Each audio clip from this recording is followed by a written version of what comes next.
Si on fait ça en finale, on en prend 40. Toulouse mécontent de son niveau, les supporters inquiets. Qualifié pour la finale du top 14, Toulouse n'a pas forcément montré le meilleur visage de sa saison contre Bayonne, 32-25. De quoi rendre ses supporters inquiets. Toulouse est en finale. Et c'est là l'essentiel pour le champion de France en titre. Mais comme depuis plusieurs semaines, le stade toulousain n'a pas forcément séduit dans le jeu, multipliant le déchet technique contre une formation bayonnaise valeureuse et maintenue à flot par le pied de Joris II. Les supporters, eux, n'ont pas caché leur inquiétude. Toulouse, des erreurs à corriger.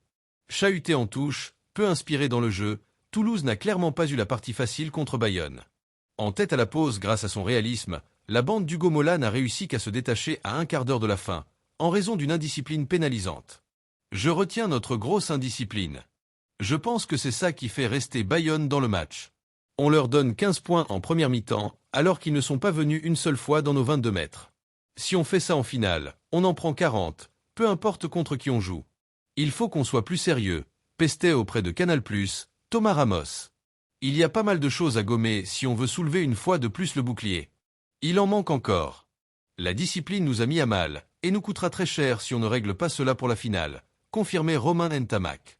Ce qui est embêtant, c'est que certains de nos gros joueurs ont fait des fautes évitables, rajoutait le manager Hugo Mola.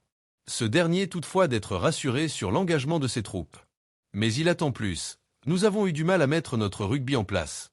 La sensation, c'est que nous n'avons jamais réellement pu tenir le ballon. La faute a de la maladresse, mais aussi un Paul Graou peu inspiré dans l'animation et coupable de plusieurs mauvais choix. Après, c'est notre 5e finale en 6 ans. Il faut savoir le savourer, tempérait Ramos. Des supporters inquiets. Côté supporters, ce visage montré en demi-finale n'a pas de quoi rassurer, après les dernières sorties de l'équipe, symbolisées par des défaites contre le Racing 92 et à Perpignan.